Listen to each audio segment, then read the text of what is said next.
Eu acho que eu tenho que fazer isso agora.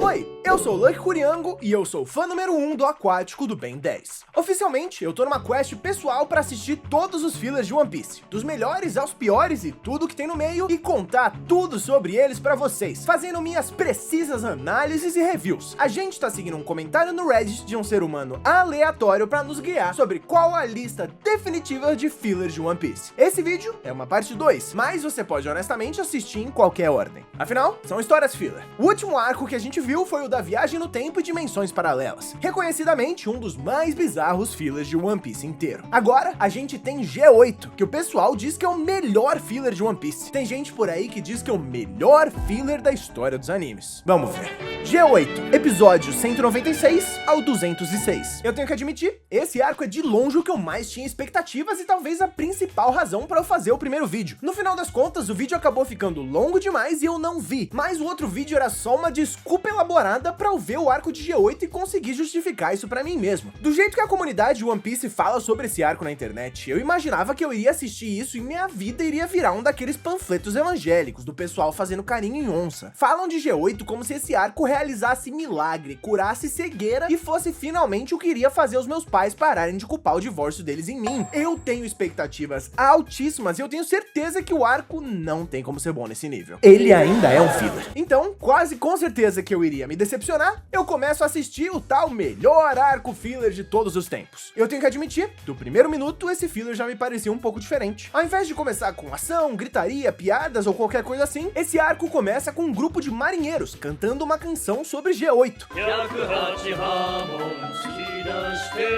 A base impenetrável da marinha, dizendo que ela era considerada como um porco-espinho impenetrável. Mas um outro dos marinheiros corta a música, perguntando se os seus colegas não se preocupam do que os outros marinheiros estão falando deles, que a base G8 deveria deixar de existir, que eles são um bando de soldados que se tornaram incompetentes pela paz e que a função deles é inútil, uma base intransponível protegendo nada. Uma forma excelente de contar a história dessa base e nos colocar no mundo que esse filler vai se passar. Uma base da marinha inchada e que algum dia foi o orgulho da marinha, mas já viu dias melhores e tá decaindo dos seus dias de glória. A Mary cai dos céus no meio dessa base. Esse arco é logo depois de Skypiea, então é só você imaginar que bateu um ventinho um pouquinho pro lado errado e eles acabaram se perdendo e caindo nessa base. A base da marinha entra em lockdown e um grupo de marinheiros mal desenhados vão à loucura só de ver a Mary.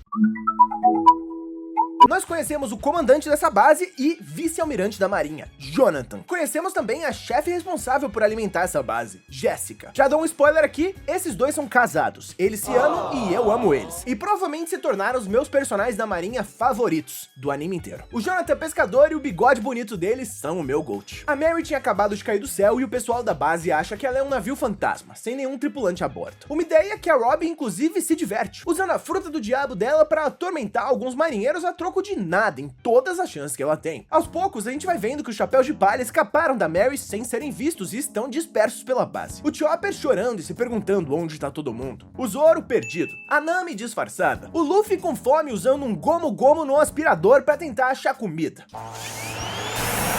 Todos impressionados com o tamanho da base que eles caíram sem querer. No próximo episódio, nós vemos que a base ainda tá meio perdida e sem saber o que fazer com piratas no meio deles, correndo pra lá e pra cá. Fica claro bem rápido que esses marinheiros realmente estavam acostumados demais com a paz e não sabiam o que fazer de verdade em uma situação como essa. O Zoro, parecendo uma Vaporu de tão estranho que tava as proporções dele, tava só andando pela base e os marinheiros nem conseguiam encontrar ele. Enquanto isso tudo tava acontecendo, a Nami encontra dois cozinheiros novatos perdidos na base e aponta eles pro caminho errado. O timing acaba sendo perfeito, porque ao mesmo tempo, o Sanji e o Luffy estavam disfarçados justamente de cozinheiros. Eles acabam sendo confundidos com os dois novos chefes que estão chegando hoje e a Jessica decide testar eles com uma competição de cozinha. Os cozinheiros da marinha decidem usar só as melhores partes dos melhores ingredientes para tentar vencer o duelo. E o Sanji caga completamente na cabeça deles, fazendo receitas melhores só com as sobras dos outros, impressionando todo mundo. Tão impressionados que eles nem percebem o Luffy comendo toda a comida deles. No final do episódio, o Zoro perdido acaba sendo capturado pelos marinheiros. O comandante Jonathan jogando xadrez sozinho, todo pensativo em como ele iria capturar o chapéu de palha em uma base daquele tamanho. Eu não sou nenhum especialista em xadrez, mas esse cara tá jogando sozinho? Pode fazer isso? É impressão minha ou ele tá perdendo? Ou seria ganhando se ele tá jogando sozinho? O próximo episódio é sozinho o meu episódio favorito desse arco e também o episódio do Chopper de G8. Ele começa diretamente ligado com o final do outro, com o comandante da base jogando xadrez errado e o Zoro sendo preso. Ele numa cela e as espadas dele na outra. Eu não sei por que isso é tão engraçado pra mim. Solta as espadas, comandante. Elas estão tão sozinhas no chão da cela, elas devem estar com frio. Isso é crueldade animal. Depois de tudo isso, a gente volta pro Chopper, fugindo de marinheiros e se escondendo atrás da única caixa que claramente estava ali pra ser animada. Um grupo de marinheiros pega a caixa que ele tava dentro e levam ele pra uma sala médica, com uma médica que tinha medo de sangue e era a última médica da base. Pelo que ela mesma disse, todos os outros médicos estavam viajando a negócios e ela ficou pra trás. Eles devem ter ido pra aquelas convenções de médicos que os médicos vão pra atrair o seu parceiro e declarar como gasto de negócios no imposto de renda. O problema é que a base recebe um grupo gigante de marinheiros feridos que precisam de cirurgias de emergência que essa médica não estava apta para ajudar, porque além de hemofílica, ela é pediatra. Por que a marinha precisa de um pediatra?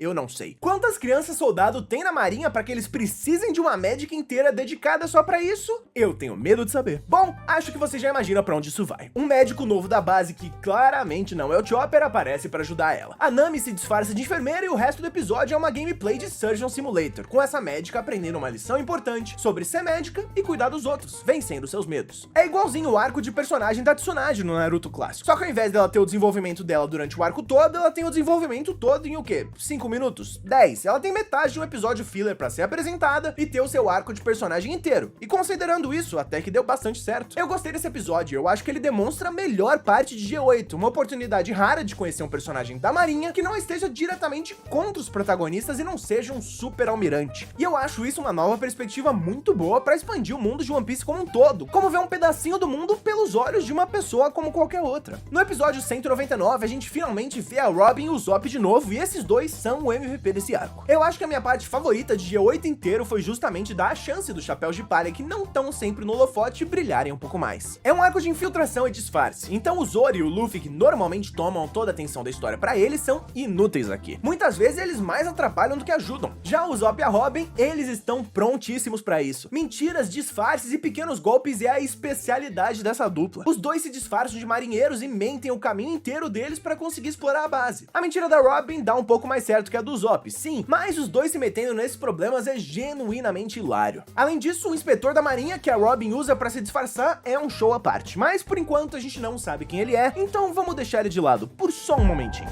Concluindo o plot do Sanji e do Luffy jogando Overcooked, o Luffy acaba sendo escolhido pra levar o jantar pro comandante Jonathan e o disfarce dele é descoberto. A interação entre os dois é especialmente interessante, porque a gente vê um raro caso em que a marinha e o Luffy não estão imediatamente na garganta um do outro. Na realidade, eles parecem se tratar mais com um respeito silencioso e uma das conversas mais geniais da história da ficção, que é alguma coisa na linha D. Você sabe que é impossível escapar daqui, né? Eu escapo na hora que eu quiser. E quando você vai querer escapar? Acho que eu vou querer escapar agora. Então escapa aí. Então eu vou escapar. Então tá bom. Então tá bom. Mesmo sendo uma conversa estúpida, eu acho genial e hilária. Mostra o tanto que o Jonathan não odeia piratas cegamente igual outros marinheiros e na realidade está gostando desse jogo, estudando o Luffy e brincando com ele, que por sua vez parece estar igualmente aproveitando esse joguinho entre os dois. Eu admito, realmente, esse arco é bom. No final do episódio, o Jonathan continua jogando xadrez errado para contabilizar todos os chapéus de palha. Zoro e Usopp são presos. Sanji e Luffy correndo pela base tentando encontrar a prisão. Nami e Chopper infiltrados e aquela inspetora parece muito suspeita. O episódio 200 é quando melhora ainda mais a genialidade de comédia que é G8. O inspetor que a Robin roubou a identidade é encontrado por um marinheiro e acaba sendo confundido como um membro do Chapéu de Palha e sendo preso. Na época, os Chapéus de Palha não eram tão famosos, então a marinha não conhecia todos os membros deles. E o Usopp usa isso ao seu favor pensando rápido, fingindo que conhece o inspetor. Ele chama o inspetor de Condoriano, o novo companheiro dos Mugiwara, mas todo mundo sabe que na verdade é Condoriano. A melhor parte é que daqui pra frente o nome desse cara vira Condoriano. Pra todos os chapéus de palha, marinheiros e comandantes, até os que não estavam presentes nessa cena, ele não é mais o inspetor sei lá das quantas. Daqui pra frente esse cara é o Condoriano. Depois disso, o Luffy e o Sanji encontram a prisão que estavam procurando enquanto o Zoro tá praticando seu olho pro time skip. O comandante Jonathan tinha previsto que eles estariam ali e manda um grupo de marinheiros pra lutar com eles. O Sanji chama o líder desse grupo de marinheiros de gorila. Ele pode fazer isso? Me pareceu meio racialmente impactado isso aí. O plano dos Mugiwara é usar os dial que o Usopp guardou de Skypiea pra quebrar a porta da prisão, mas o Sanji sem querer pega um dial de som primeiro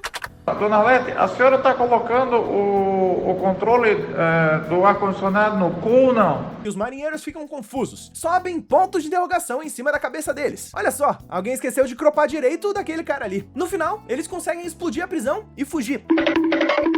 O grupo principal seguindo o Zoro que se perde e o Condoriano ficando pra trás. Diziam que o Chapéu de Palha nunca deixariam um Nakama pra trás e lá tá o novo companheiro deles sozinho. Tadinho do Condoriano abandonado na prisão. Ele deve estar com frio, isso é crueldade animal. Mais uma vez, o comandante Jonathan começa a prever cada movimento do Chapéu de Palha e fazem armadilhas diferentes pra eles. A primeira, uma ponte cheia de marinheiros pra pegar os Mugiwara de baixa qualidade. Marinheiros esses que são especialistas em contorcionismo. Uns 5 adultos crescidos e fortões saem de dentro de uma caixa só. Essa caixa parecia que cabia um.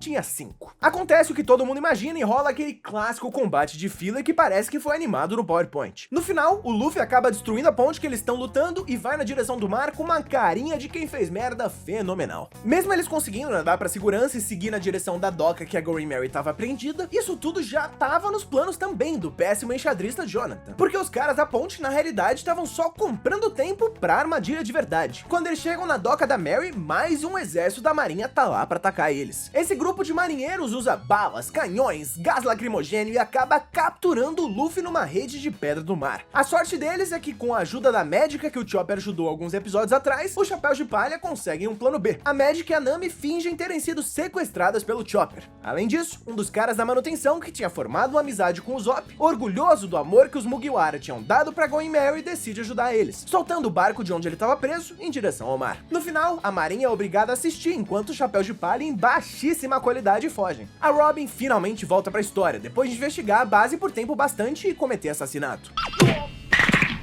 Esse som só pode ter sido um pescoço quebrando. O Luffy explode os portões da base usando as bolas de canhão da própria marinha em uma explosão que é inteiramente grande demais. E parece que eles vão conseguir escapar de vez com os portões abertos e uma linha reta pra ir embora, mas não! A Nami se lembra que o tesouro de Skypiea não tá com eles e convence todo mundo a voltar. A Robin aponta pra eles um local que eles poderiam esconder a Merry. O plot de que a base G8 já viveu dias melhores volta a aparecer quando a Robin explica que o financiamento dele está diminuindo. Então eles estão com várias docas vazias e a Merry poderia ficar em uma. O sucateamento planejado de serviços públicos aparentemente não é exclusividade do governo de São Paulo e também chegou no mundo de One Piece. Será que eles vão tentar privatizar a G8 também? A Nami explica pra tripulação que eles têm que recuperar esse tesouro pra consertar a Merry depois de tudo que aconteceu. A jornada que eles viveram e o que a Merry sofreu por eles. Eles precisam do tesouro pra pagar uma reforma de verdade pro barco. Tem uma série de flashbacks com os greatest hits da Going Merry. E pensando no que acontece no próximo arco com a Merry, eu não tava bem não. Então, os Chapéus de Palha na pior qualidade começam a discutir o que fazer. A Nami e o Sanji vão recuperar o waiver que eles trouxeram de Skypiea e tinham perdido no começo do arco. O Chopper fica pra trás pra proteger o navio e o resto da tripulação vai ser responsável por encontrar o tesouro. A Robin, que tinha estudado a base inteira, sabia que existia um grande cofre no centro da base e provavelmente seria ali que a marinha teria colocado ele. Chegar no cofre foi impressionantemente fácil e assim que o Zop começa a abrir o cofre, nós descobrimos por quê. É mais uma armadilha do comandante Jonathan, que enviou um grupo gigantesco de marinheiros pra lutar com ele. E os Mugiwara fazem mais uma cena de batalha de filler, mas essa aqui até que é um pouquinho animada, então pontos pra G8. O Zop consegue abrir o cofre e eles descobrem que tá vazio. O tesouro de Skypiea tá em outro lugar. Quando parece que os Chapéus de Palha vão ser derrotados por esse grupo enorme de marinheiros, lá vem o Gold pra lutar com eles. Obviamente, ele acaba ajudando os Mugiwara sem querer. A Robin usa as habilidades dela pra virar ele pro outro lado e o Condoriano atira com essa bazuca gigantesca na direção da marinha. Os nossos protagonistas usam dessa explosão pra escapar. Os Chapéus de Palha descobrem com a ajuda dos amigos que eles fizeram durante esse arco que o tesouro deve estar no próprio escritório do comandante. Ele é um fã de pesca e definitivamente usaria uma isca tão boa como essa para conseguir fisgar eles. O plano muda. A Nami e o Luffy usam o waiver que eles recuperaram para invadir o escritório do comandante. E adivinha, pelo que parece a 8ª vez seguida, o comandante Jonathan tinha previsto isso e fez uma armadilha e tem uma porrada de marinheiro dentro do seu escritório. Se não bastasse, pelo que parece ser a 8ª vez seguida também, a armadilha dele não funciona. Ele até captura o Luffy na rede de novo, mas dessa vez a Nami faz a play of the game com o seu Thunderbolt tempo e consegue fritar todos os marinheiros e escapar. Pikachu, use o choque do trovão! Vai! Mas o comandante Jonathan continua pouquíssimo impressionado, sabendo que isso ainda não era o bastante para escapar, porque de noite, com a mudança na maré, que a base G8 mostra sua verdadeira última armadilha, uma armadilha natural e inescapável. No episódio final, então, nós primeiro descobrimos por que o comandante Jonathan não tinha sido mais duro com o Chapéu de Palha, ele explicando que na realidade via isso como um excelente teste para a base provar o seu valor, e principalmente unificar uma base desse tamanho e ensinar valiosas lições para todo mundo, o que realmente funcionou. A base estava toda trabalhando junto e vários marinheiros tinham passado pelo seu próprio arco de personagem, mas o Chapéu de Palha ainda eram piratas e era hora de capturar eles. A última arapuca é armada e o mar simplesmente seca a partir de certo horário, deixando a Mary completamente encalhada e tirando todas as chances que os protagonistas teriam de escapar. O comandante Jonathan disse que estaria disposto a fazer um acordo, capturar só o Luffy e o Zoro, que eram um chapéu de palha com recompensa na cabeça deles, e deixar todo o resto da tripulação escapar em segurança. Obviamente, isso não funciona pro Luffy, que tava aguardando uma última carta na manga. Ou melhor, uma última carta no saco. O Luffy tira da cueca o polvo balão que eles usaram para descer do céu de Skypiea e um novo plano é armado. Eles usam o Impact Dial do Zop de antes junto com o polvo para botar a Mary para voar mais uma vez. E depois de algum tempo tentando, funciona. O comandante tinha previsto isso também, e ele imaginava que se a Mary tinha chegado aos céus, eles poderiam ter uma chance de fugir pelos céus. Por isso ele tinha um canhão armado apontando para o navio escapando. Mas o nosso Gold, membro honorário do Chapéu de Palha, Condioriano, atira com a bazuca dele na Mary e erra feio. Ao invés disso, acertando no próprio canhão da marinha e deixando a Mary escapar. E é isso, agora os Chapéus de Palha escaparam e deixaram o G8 pra trás. Obviamente, é um arco filler, então tudo tem que terminar exatamente igual começou. Ninguém importante passou por um arco de personagem, nenhum tesouro foi ganhado ou perdido. Mas foi divertido. Agora, tem a parte polêmica da minha nota. Eu tenho uma palavra para descrever G8. Overrated.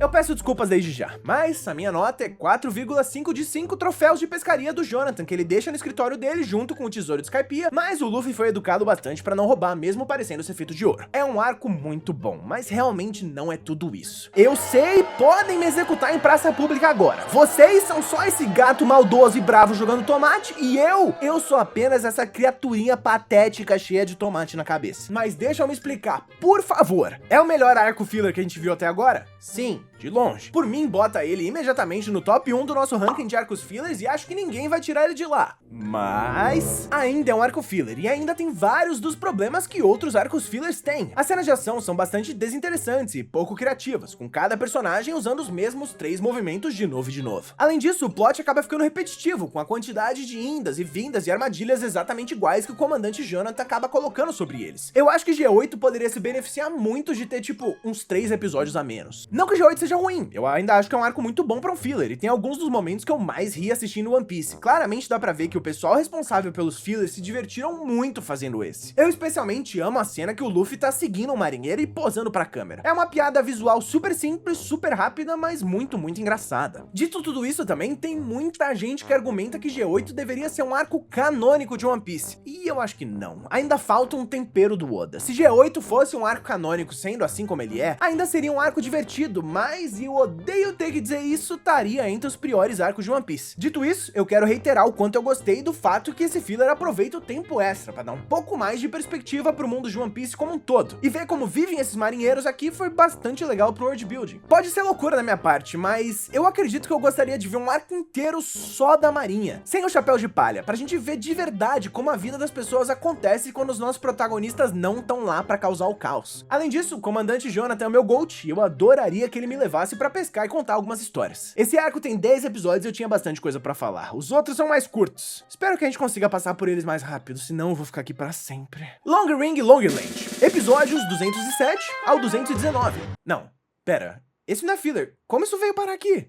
Sonhos do Oceano. Episódios 220 ao 224. Logo depois do melhor arco filler do anime inteiro, esse arco aqui é um negócio. Um negócio ruim pra porra.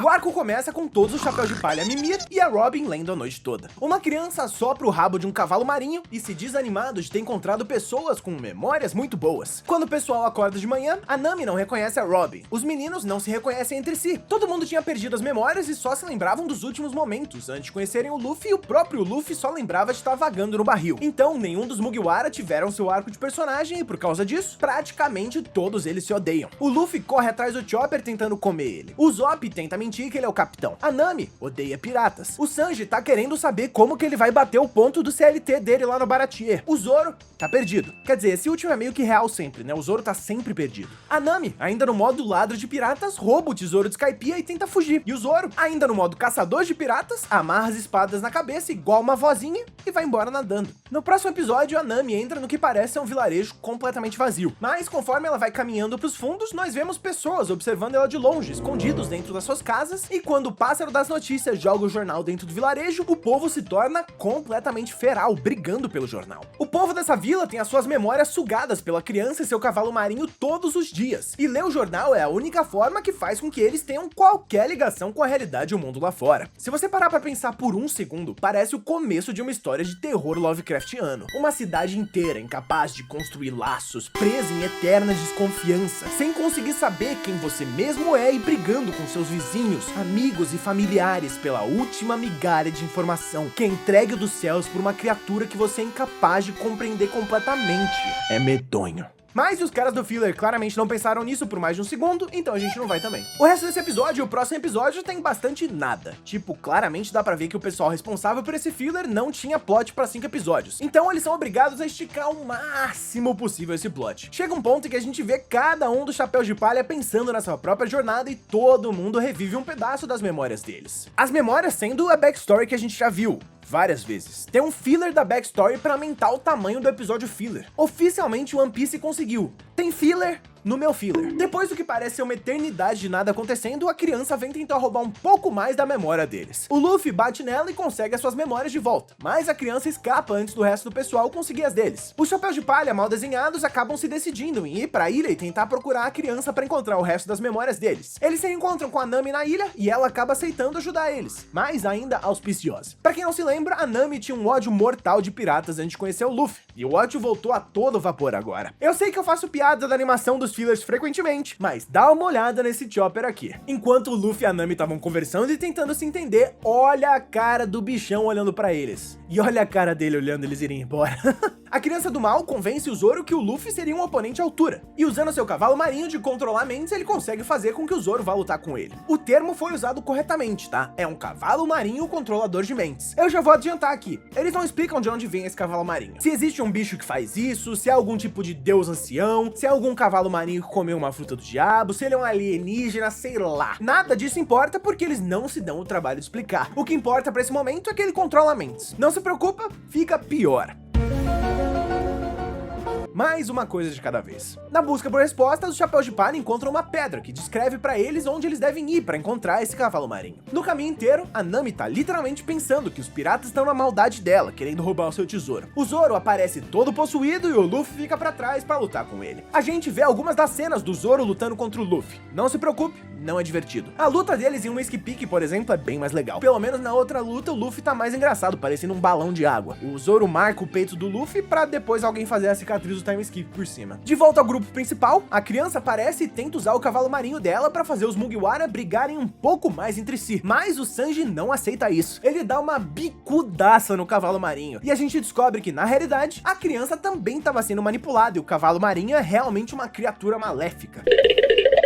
Ele tava comendo as memórias de todo mundo porque sim. Engraçado que esse filler teve 5 episódios do pessoal correndo atrás do Chopper dizendo que ia comer ele, e flashback filler dentro do filler, mas não podiam gastar 30 segundos pra tentar explicar esse cavalo marinho desgraçado. O Sanji vê que o cavalo marinho tá cuspindo as memórias deles toda vez que toma um chute, então ele comete violência animal com força, bicando o bicho pra cima e pra baixo vezes demais. Tipo, vezes demais. Podiam só animar um chutão que faz ele cuspir tudo, mas preferiram animar o Sanji chutando o cavalo marinho como se fosse um episódio de Blue Lock, chutando ele pra cima e pra baixo. Aparentemente, bicar o cavalo marinho funcionou, porque no último episódio do arco, a gente vê que o povo do vilarejo conseguiu suas memórias de volta. A família nariguda de cabelo azul se reunindo mais uma vez, e o povo da vila ficando livre dos abusos daquele cavalo marinho miserável. Os chapéus de palha, em baixa qualidade, estão juntos e viraram amigos de novo, mas o cavalo marinho decide usar a sua carta na manga e faz umas ilusões de vários personagens diferentes da backstory de cada um. Eu, tolo que sou, pensei que iria rolar alguma luta, alguma conversa, algum desenvolvimento de personagem. Porra, podia até rolar uma piada, literalmente qualquer coisa de interessante nesse arco chatíssimo. Mas não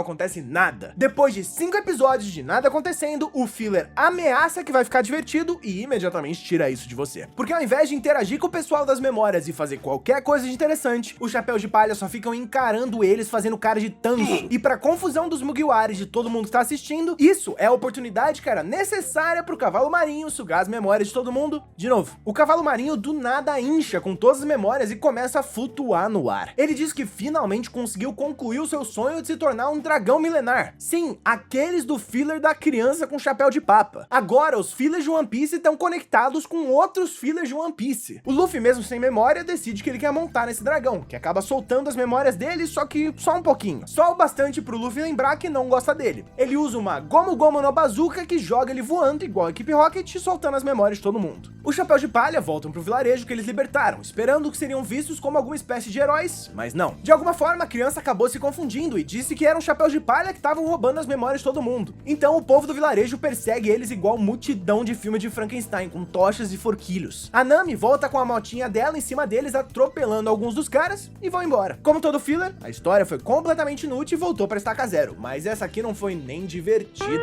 Pelo amor de Deus, foram 5 episódios torturantes. Toda vez que ameaçava que ia ficar legal, era sem graça de novo. Eu acho que em todos esses episódios tiveram, não ironicamente, uns 5 minutos de plot somando tudo. O resto foi só enrolação. Eu resumindo a história, não ficou tão ruim, porque eu consegui te contar o plot inteiro do arco e dar minha opinião sobre ele em menos do que o tempo de um episódio. Tinham 5 episódios dessa desgraça chata. Esse foi oficialmente o pior filler de todos. Eu dou 0,5 de 5 cavalo marinho com buchinho cheio de memória para sonhos do oceano. Esse arco não corre o risco de passar perto de virar parte do top 3. Esse arco não passa perto de ser qualquer coisa além do pior filler de One Piece. Tem filler no filler. Toda vez que ele ameaça que vai ficar legal, nada de bom acontece. Nem os personagens mal desenhados estavam conseguindo me fazer rir. Alguns fillers são engraçados. Esse não se deu trabalho nem disso. Tem um cavalo marinho que quer se alimentar de memórias pra virar o dragão de outro filler porque sim. O Luffy derrota ele porque sim. O garoto de cabelo azul assopra o cu dele porque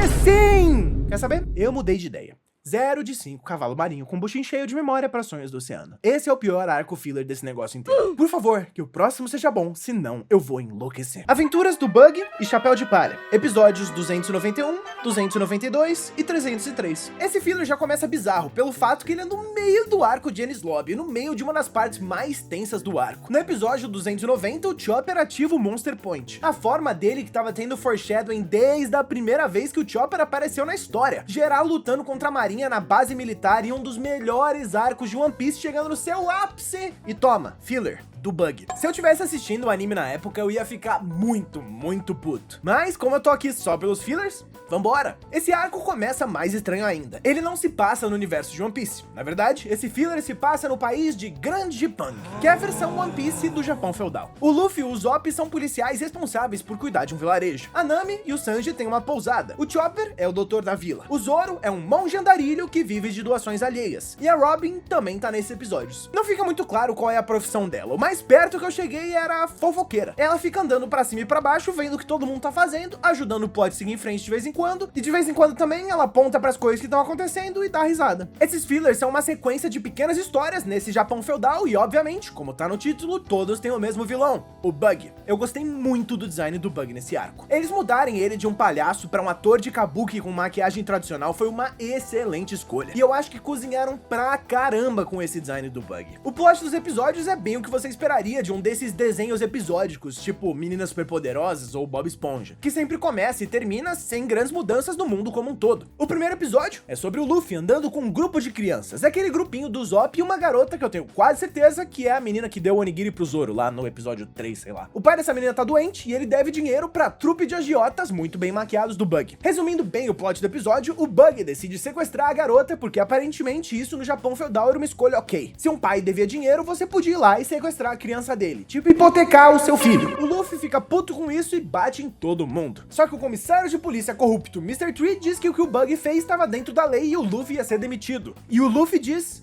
não vou ser demitido. O que é um power move do caralho, se você me perguntar. Ele explica que na realidade a garota não é filha dele, mas na realidade essa pessoa que acham que é o pai dele é um morador de rua da vila, que todo mundo cuida e chamam ele de Pops. Ela só levou ele pra casa dela porque é uma menina muito boa, que cuida de todo mundo e de repente, lá vem. O pai dela tira o capuz e toma! O Panda Man. O Panda Man é o mendigo da vila. Oh my God! Depois de explicar que a lei tá do lado deles e a filha do Shogun Vivi chegar lá e dizer que ninguém vai demitir o policial, já que o Luffy é amigo dela e nepotismo já tinha sido inventado nessa época, o Luffy só faz o que ele faz de melhor em fillers e manda o vilão do dia voando, igual a equipe Rocket. No próximo episódio é o Festival do Mochi. Em Grande Jipang tem um evento de ano novo em que o Shogun joga vários bolinhos de mochi para os camponeses, e um desses é o mochi premiado, com um diamante que vale 10 milhões de dinheiros de Japão feudal One Pieceano. O restaurante de pousada da Nami do Sanji foi encarregado de fazer os bolinhos de arroz esse ano, e é claro que o Bug não podia deixar isso passar impune. O Bug primeiro tenta interceptar eles na ponte, no caminho pro castelo, tentando roubar o bolinho premiado. Obviamente, o Sanji e o Chopper não deixam. Depois, o Bug, usando 2 capangas familiares de outros arcos, tenta usar uma pipa para fazer o carrinho de mochi flutuar e roubar eles, porque é óbvio que sim. O Luffy para eles dessa vez. O último plano do Bug então é sequestrar a própria princesa e usar ela para que entregassem o mochi premiado. Dessa vez, quem derrota ele é o próprio Shogun Cobra, que distrai ele enquanto os guardas dele amarram os capangas do Bug e trocam a Bug Ball pelas bolinhas de mochi. No final, o festival do mochi tá salvo. O Luffy manda o Bug mais uma vez encontrar a equipe Rocket no céu e o mochi premiado cai na cabeça do Zoro, que tava perdido no caminho pro festival. Ele fica muito puto quando ele morde e o mochi tá duro, não percebe que tem um diamante dentro e joga fora. A Robin também tá nesse episódio fazendo o papel dela de fofoqueira e ela dá risada. Eu tenho uma teoria da conspiração. Eu sinceramente acho que quem teve a ideia desse filler teve ela lá por Alabasta. Por isso que tantos personagens de Alabasta aparecem aqui, e a Robin ainda não era parte da tripulação, então eles meio que não tinham planos pra ela nesse filler. Então ela acaba sendo enfiada no episódio sem muita coisa pra fazer que não seja apontar pro Luffy fazendo besteira e falar haha, olha que menino engraçado, gente. O engraçado é que pro episódio final dessas mini histórias tem mais 10 episódios de Enies Lobby até ele acontecer. O último episódio é literalmente depois que começa a Buster Call, o momento mais tenso do arco inteiro e um dos momentos mais tensos da história de One Piece, e os caras param tudo mais uma vez, porque o Luffy no Japão, de coque na cabeça, tem que bater no Bug de novo. O plot desse episódio final é o Festival das Cerejeiras na cidade. Um dos amigos do Luffy ficou doente e não vai conseguir ver as cerejeiras, o que deixa o Luffy e o Chopper bastante tristes. Se não bastasse tudo isso, a árvore de cerejeiras da cidade milenar em que o festival inteiro se construiu em volta foi roubada por alguém na calada da noite. O Sanji e o Zop vão tentar encontrar o culpado,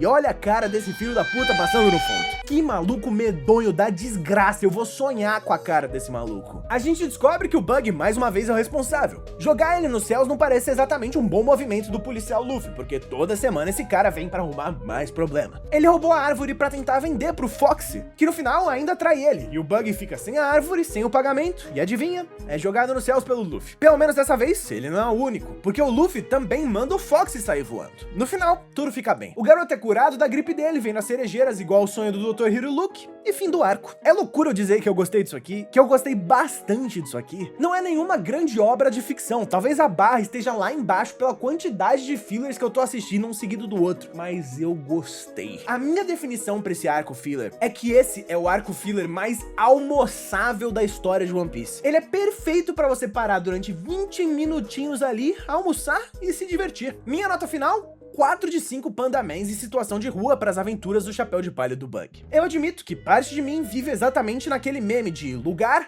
só que no Japão. E eu tenho a impressão que isso também aconteceu aqui. O espírito de otaku fedido dentro de mim viu filler Japão e achou genial. De qualquer forma, eu gostei bastante desse arco. Talvez porque foi logo depois do pior filler que eu vi até agora, mas ele vai imediatamente pro segundo lugar na nossa lista dos top 3 melhores fillers de One Piece. Pós-Enies Lobby, episódios 317 ao 319. O arco pós-Alabasta tinha sido o melhor arco filler que a gente viu no outro vídeo, e agora ele já foi jogado pro terceiro lugar. Então, esse aqui poderia até ser bom também. A gente veio de um arco péssimo, seguido de um arco bom. Se esse aqui for só ok, eu já vou estar feliz. O meu medo é que ele não seja nem isso.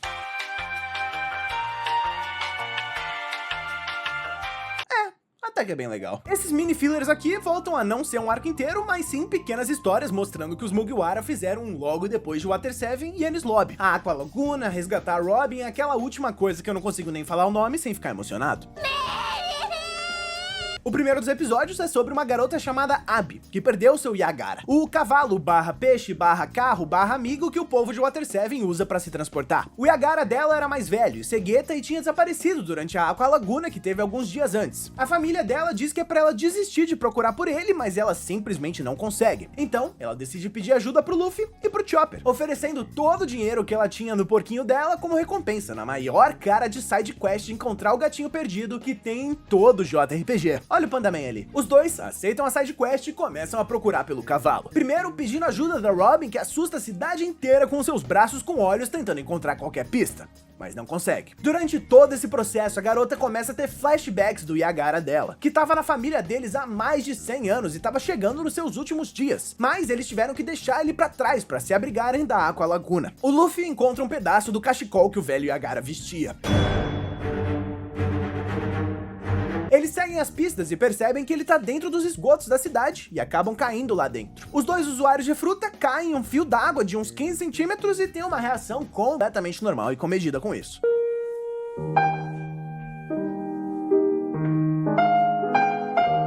Mais pra frente, a garota vê uma grande luz verde e diz que é lá que ela vai conseguir achar o amigo dela. Porém, quando ela tá chegando perto, ela afunda. E os dois imbecis usuários de fruta afundam logo atrás pra morte certa. O Chopper até que leva a morrer na boa. Abby se encontra com o Yagara dela. Ou pelo menos o espírito dele tem uma cena bem bonitinha dele se despedindo, deixando apenas os nossos protagonistas mal desenhados pra trás. Nós descobrimos a história dele. O Yagara velhinho se sacrificou no meio da subida da maré pra salvar um Yagara bebê e aquecer ele com o seu cachecol. No final, tudo fica bem e esse episódio é bem bonitinho. Side quest concluída. Próximo episódio, os caras que fazem os fillers finalmente pensaram em alguma coisa pro Zoro fazer que não seja só ficar perdido e ser o alívio cômico. Dessa vez, esse par de irmãos que tinham ajudado ele antes no arco voltam até o Zoro, enquanto ele tentava comprar espadas novas e imploram pra que ele se torne o novo irmão mais velho deles. O Zoro tenta até fugir das crianças, mas eles parecem se teleportar igual o Drup, e uma hora ele desiste de fugir delas e aceita seguir as crianças pra casa delas e acaba sendo sequestrado pra virar babá de umas 10 crianças adotadas ao mesmo tempo. A gente vê o Zoro trocando fralda, dando de mamar, e quando ele tá prestes a surtar e fugir de vez, um grupo de bandidos bate na porta. Agiotas cobrando juros da família que adotou o Zoro. Obviamente, ele não ia deixar assim, e acaba derrotando eles e indo com a sua nova família comprar coisas na feira. Nessa feira, o Zoro tem que fazer de tudo pra se esconder dos personagens que ele conhece, porque se qualquer pessoa visse ele com os bebês mais estranhos do mundo e a sua regatinha baby look de mamãe, o dano pro ego dele seria irremediável. Mas pro final do episódio, o Zoro desiste e tenta escapar dessa família. No momento que ele vai embora, os agiotas voltam e tentam sequestrar a família dele. Uma das crianças escapa e chama o Zoro. Ele vai, luta contra os bandidos e você já sabe o que vai acontecer aqui, né? É um filler, só tem uma conclusão possível pra qualquer cena de luta. Ele joga os caras voando igual a equipe Rocket. No final, o Zoro se despede da família em bons termos, sendo acolhido como um membro honorário dessa família disfuncional. Eu acho engraçado, porque a maioria dos fillers não deveria mudar nada na história principal, mas isso aqui, mesmo que sem querer, acabou mudando, né? Agora o Zoro tem vários irmãos e uma família inteira que depende dele. Os caras literalmente dizem que vão sentir saudades dele e ele diz que vai voltar pra ver eles em algum momento no futuro. Então saiba, lá em Wano, quando o Zoro usou o super onigiri dele pra derrotar o Kaido, ele tava lutando, entre outras coisas, pela sua família adotada que tava esperando ele voltar lá em Water 7. O último episódio, é claro que um mini arco de filler tinha que ter um desse, é o episódio de cozinha do Sanji. Todo filler tem que ter pelo menos um episódio do Sanji cozinhando, fazendo montagem de cozinha igual o Ratatouille. Dessa vez, a criança e o coelho, que eu não lembro o nome, de Water 7, estão levando o Sanji pra passear. Eles acabam em um restaurante de um velho, que era amigo do Zeff e um outro believer do All Blue. O Sanji come a comida dele e tem um momento Shokugeki no Soma, só de experimentar o arroz frito que o cara fez pra eles. O resto do episódio é só o Sanji tentando descobrir qual o segredo desse velhote pra ele cozinhar tão bem. É o sal. Ele tem sal mágico de Water 7. Alguma coisa sobre a Aqua Laguna produziu o melhor sal do mundo nos telhados de Water 7. O Sanji coleta o sal dos telhados e leva pro navio e termina com geral comendo a comida com sal mágico e feliz. Bom episódio, eu acho. Eu sinto que assistir tanto filler seguido tá derretendo meu cérebro e eu não sou mais capaz de discernir o que é um episódio bom ou só mais um episódio. Eu achei esse arco quase tão bom quanto os fillers pós-Alabasta. Não tem nada demais, além de botar os personagens fazendo coisas engraçadinhas e dando uma chance deles só existirem sem grandes ameaças ou plots complexos acontecendo. Pontos especiais pro episódio do Zoro. Normalmente o pessoal que faz os fillers não faz ideia do que fazer com o Zoro, que não seja ele se perder e não participar do resto da história. Mas colocar ele pra ser a Operação Babado Vin Diesel versão One Piece foi uma excelente ideia. Nota final, 3,5 de 5 choppers afogados pra pós-Enies Lobby. É um bom arco. É filler com cara de filler. Eu tava esperando a qualquer momento começar a tocar aquela musiquinha de filler de Naruto.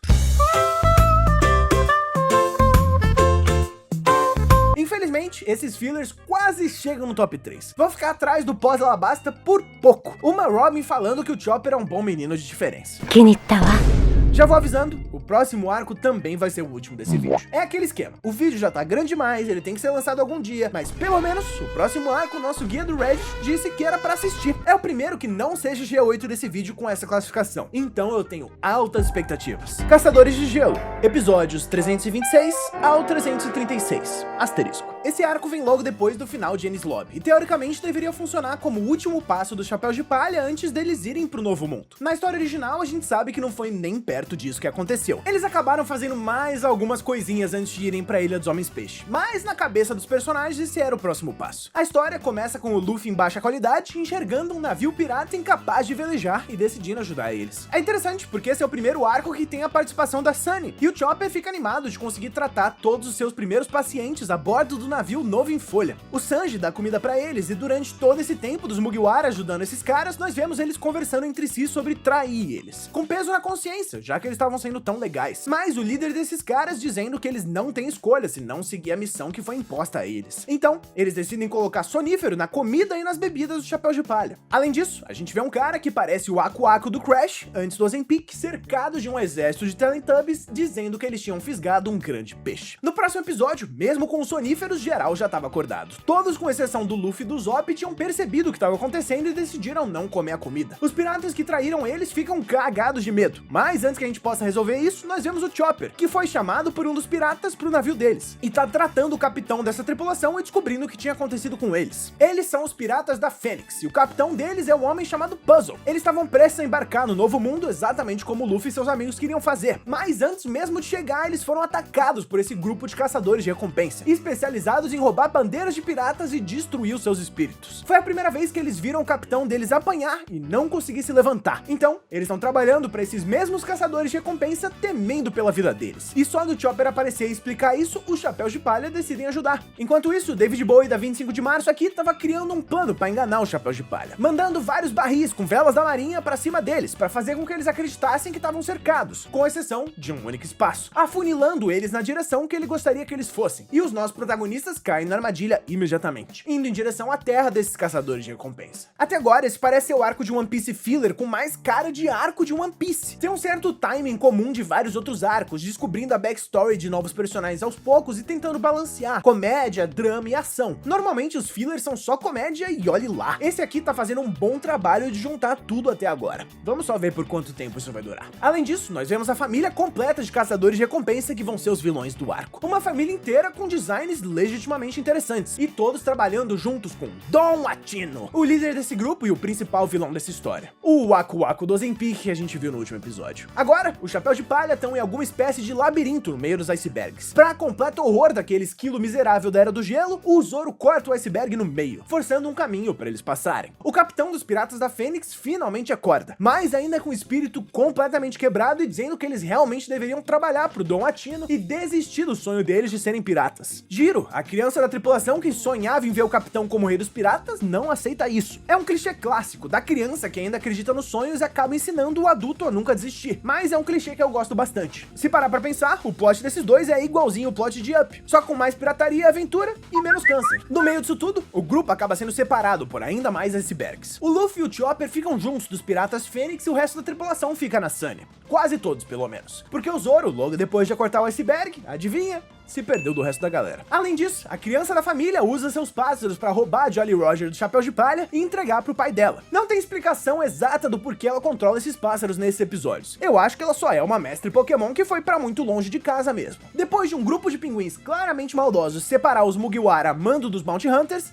eu não sei como eles controlam os pinguins também, talvez a família inteira seja de treinadores Pokémons, o que importa é que eles separam os protagonistas em vários grupos. O Sanji e o Zop ficam com o David Bowie genérico e a esposa dele. Dois patinadores do gelo que são perdidamente apaixonados um pelo outro. O Frank e a Nami contra um jogador de hóquei que usa discos congelantes. A Robin, que é a única que ainda tá na Sunny, é obrigada a brincar com a criança. E a última luta, o Luffy, ainda junto com os piratas da Fênix, é atacado pela versão cheia de anabolizantes do Zé Bonitinho. O Zoro, ainda completamente perdido, acaba dando de cara com a casa dessa família e vai entrando. No episódio 330, então, finalmente a gente tem algumas lutas e ação que não são aquela ação clássica de filler de jogar os caras no céu. Dessa dessa vez tem realmente cenas de luta e eu achei ela até que criativa. A barra para lutas de filler tava muito lá embaixo, mas essa aqui até que é boa. Não é nenhuma grande coreografia genial, mas é a melhor ação que a gente viu até aqui em fillers de longe. Enquanto as lutas rolam, nós vemos o Dom Atino deitado no quarto dele, só esperando os filhos dele voltarem com as recompensas dos Mugiwara e o Zoro passando na janelinha igual jumpscare de filmes de terror. Que é um exemplo de como a ação nesse episódio é mais interessante que na média dos fillers. Nessa luta aqui, do Usopp e do Sanji versus o casal apaixonado, eles estão em cima do gelo. Então o Sanji não consegue firmar os pés dele pra chutar e decide usar um golpe combinado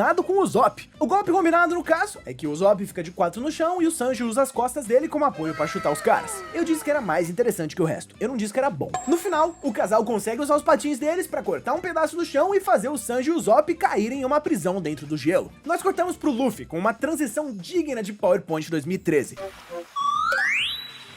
Que tinha vencido o Zé Bonitinho do anabolizante, mas o irmão gêmeo do Zé Bonitinho aparece. José Bonitinho. Os dois irmãos lutando juntos são muito mais poderosos. Eles têm poderes de magnetismo e por isso conseguem se atrair e repelir um ao outro, fazendo vários golpes combinados boladíssimos. Aqui tá a minha parte favorita desse arco filler inteiro. Talvez até o momento que eu mais ri em qualquer um desses fillers. Pra um pouco de contexto, eu descobri fazendo pesquisa pra esse vídeo que qualquer fruta do diabo que for aparecer em um episódio filler tem que ser autorizado pelo Oda em pessoa, pra que não repita nenhuma fruta em um filler que ele planejava usar na história principal. Então, normalmente as frutas do diabo que acabam sobrando pros fillers são só as mais sem graça possíveis e imagináveis, que o Oda acha que ele nunca usaria, nem como piada. Beleza? Beleza. Quando os caras começam a usar magnetismo e jogar um ao outro pra cima e pra baixo, o Luffy tem a reação natural de ficar impressionado e perguntar se eles são usuários de fruta. Não, eles não são. Eles são gêmeos, e como eles mesmos explicam, usar magnetismo pra voar e repelir os corpos um do outro é só um negócio de gêmeo. Se você ama muito seu irmão, você tem esse poder aí. Por que todos os gêmeos estão escondendo seus superpoderes de gêmeos de nós? O Luffy luta contra os gêmeos com mais um pouco de animação impressionante pra um filler, até surfando em um pedacinho de gelo em um pedaço da luta.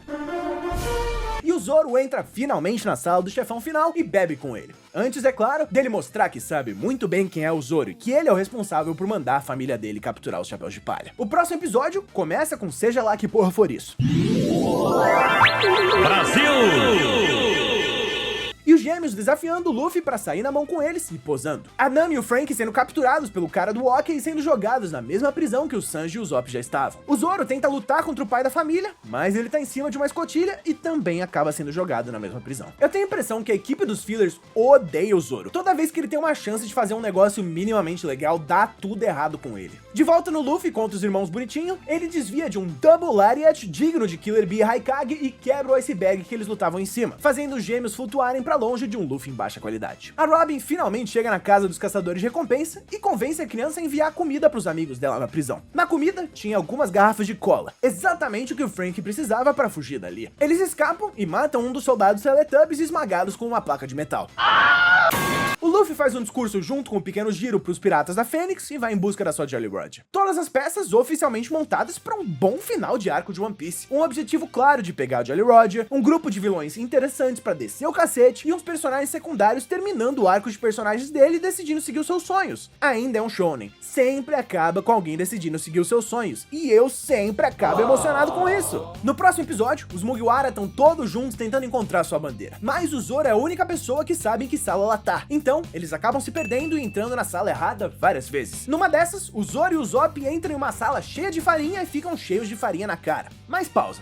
Presta atenção aqui. Nessa cena aqui, o Zoro tem farinha em uns 60% do rosto e do corpo dele, né? A câmera muda pro personagem que tá falando, volta pro Zoro e ele tá 100% coberto de farinha. Ele ficou passando farinha na cara enquanto a gente não tava olhando. Enfim, do lado de fora, o Luffy e o Chopper estão brigando contra a família de caçadores de recompensa. E quando parece que os números deles iriam sobrecarregar os dois, principalmente depois de eles invocarem seu exército de pinguins do mal inexplicados pra lutar contra eles, os piratas da Fênix aparecem. O capitão deles finalmente completa o seu arco de personagem, decide que vai tentar ser o rei dos piratas de novo e faz aquela clássica cena de deixa esses caras comigo, você tem uma missão a cumprir. Ou qualquer coisa assim. Todo mundo aqui já viu um filme de Hollywood, vocês sabem que tipo de cena eu tô falando. A família é derrotada quase que inteiramente quando o resto dos Chapéus de Palha aparecem pra lutar, com vários movimentos engraçados e mais um pouco de ação muito boa pra um filler. E quando tudo parece que vai dar certo, o pai da família, Dom Attino, aparece, e ele é de longe o cara mais poderoso dali. Bora pegar! Esse sim tem uma fruta do diabo e consegue soltar vapor quente com ela. Lembra do que eu disse que só sobra o resto do resto pras frutas de filler? O golpe especial do Dom Attino é esse aqui.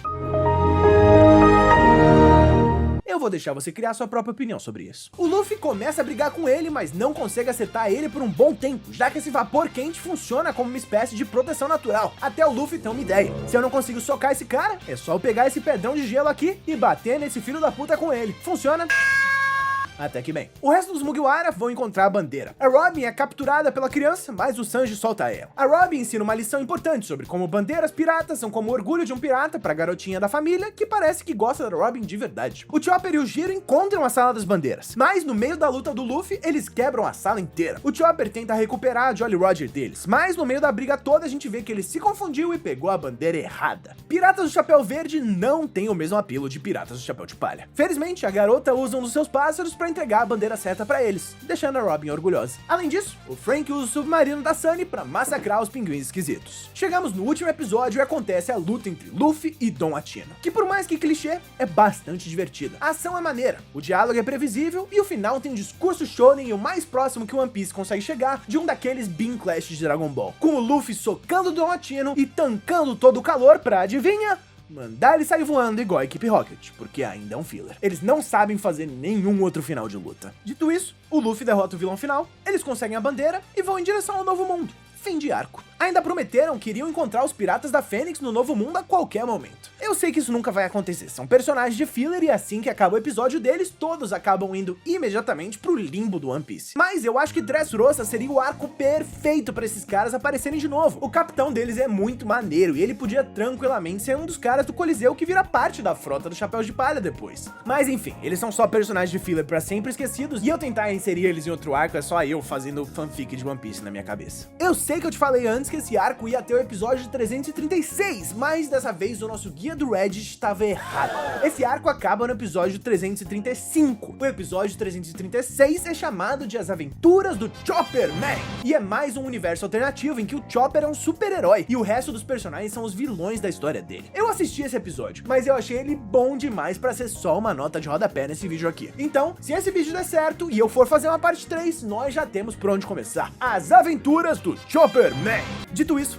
vamos voltar pro review. A minha nota final pro arco dos Caçadores de Gelo: 4 de 5 pinguins demoníacos empurradores de iceberg. Inclusive, ele vai destronar os fillers pós-Alabasta e oficialmente é o novo terceiro melhor arco filler no nosso ranking. Pode parecer surpreendente, mas eu gostei desse arco e eu acho que esse é o arco que eu mais acredito que poderia ser um arco canônico de One Piece que a gente viu até agora. Sim, até mais que G8. Não me entenda errado, G8 é um arco melhor que esse, é mais engraçado e mais bem feito. Mas esse arco tem mais cara de arco de One Piece clássico, sabe? Equipes de vilões com designs interessantes, cada chapéu de palha tendo a sua própria lutinha, mesmo que algumas sejam mais uma piada do que uma luta de verdade. E o clássico grupo de NPCs da backstory muito triste, que aprende o significado da vida depois de um discurso do Luffy e ele bater em alguém. Além disso, eu gostei do fato que os vilões desse arco são justamente caçadores de recompensa. O sistema de recompensas de pirata é algo tão intrínseco de One Piece, funcionando quase como se fosse o power level de Dragon Ball com valor monetário ligado a ele. Todo mundo discute quais vão ser as novas recompensas dos Mugiwara depois de cada arco, personagens são introduzidos juntos com a recompensa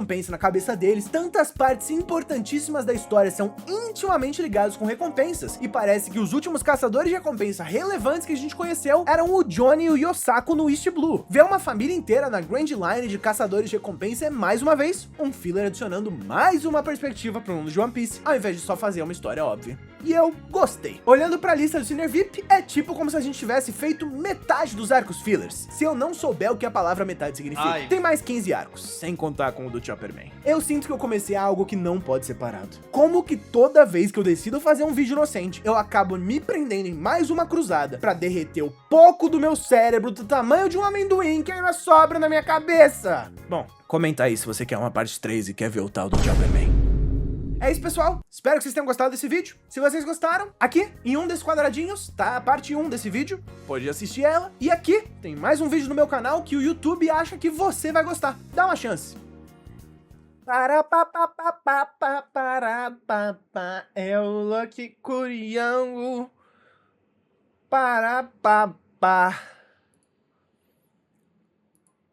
Parapatibum. Cara, eu tenho 30 páginas pra gravar, velho. Vai se fuder.